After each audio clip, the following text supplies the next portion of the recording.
Ben, c'était en sixième, quand je faisais mon année d'internat.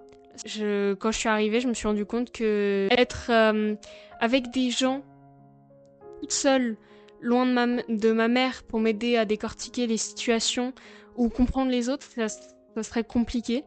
Puisqu'en fait, je comprenais pas les autres, ils me comprenaient pas non plus. Et les seules personnes à qui je pouvais me confier, c'était les profs.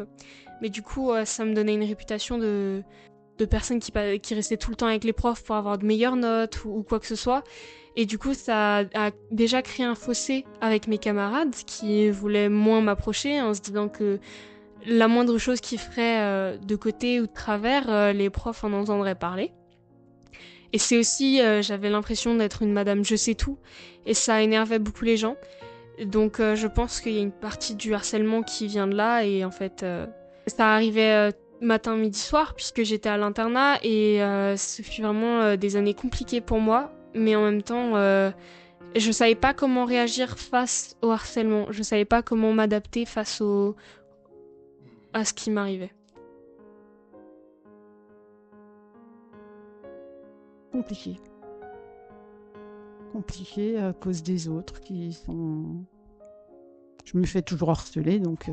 J'ai vu passer des documents, on a marqué que j'ai dit d'avoir des problèmes avec des gens, alors que je suis allée voir mes chefs chaque fois qu'il y a eu un problème avec quelqu'un, et ils sont au courant. Donc je suis désolée, mais quand il y a une accumulation, si c'est une ou deux fois sur 10 ans, non. Mais si c'est régulièrement, c'est du harcèlement. Il n'y a rien qui est fait.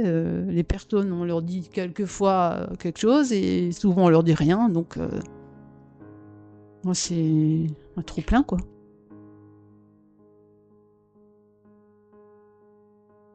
Je dirais que c'est peut-être plus une histoire de mentalité, que les gens parlent moins fort et qu'ils regardent moins les autres gens parce que forcément il y a cette peur du regard. Si jamais on fait une crise d'angoisse, quelque chose comme ça, moi j'ai peur de ça. J'ai peur que les autres remarquent, j'ai peur qu'ils se posent des questions ou quelque chose comme ça. Donc je dirais que ça dépend peut-être plus d'une question de sensibilisation, de faire peut-être des ateliers ou dans les écoles ou des choses comme ça qui permettent de dire aux gens comment se comporter ou comment ne pas se comporter dans les rues envers les personnes autistes, leur dire, les informer des particularités sensorielles, ce qu'ils peuvent faire en cas d'urgence. Donc j'ai l'impression que ça revient à ça sur ce point aussi.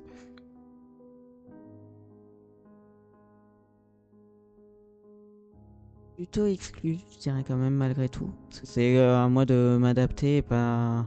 Enfin, dans l'expérience concrète, c'est moi qui m'adapte. Enfin, c'est moi qui compense et non l'inverse, généralement.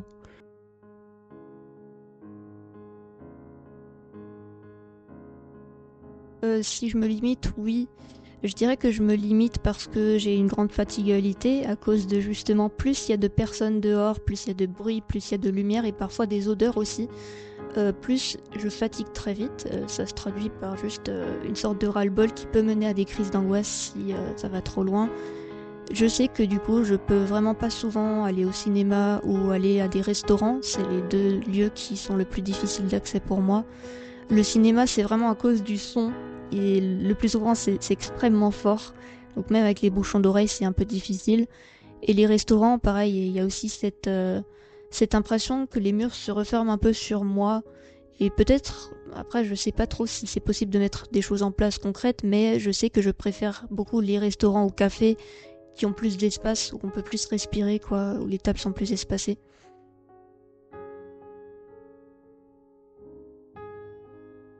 Bah, maintenant, je me sens plus inclus qu'avant, en fait. Bah, je vous cache pas, c'est quand même l'apprentissage des codes sociaux, quand même. Mais aussi d'avoir assumé bah, mon trouble autistique.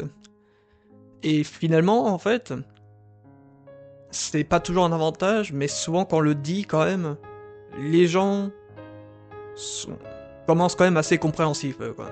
J'ai pas eu trop de soucis, mais une nouvelle fois, ça dépend, moi aussi.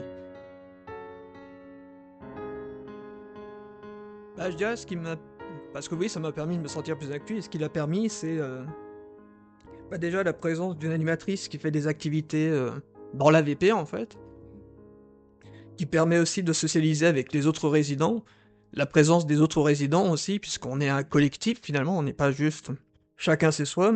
Et le fait que, en plus, certaines personnes qui habitent dans cet appartement soient des gens avec qui je suis très très proche, ça m'aide aussi à, on pourrait dire, être un petit peu plus moi-même, quoi. Pas totalement, mais un petit peu plus.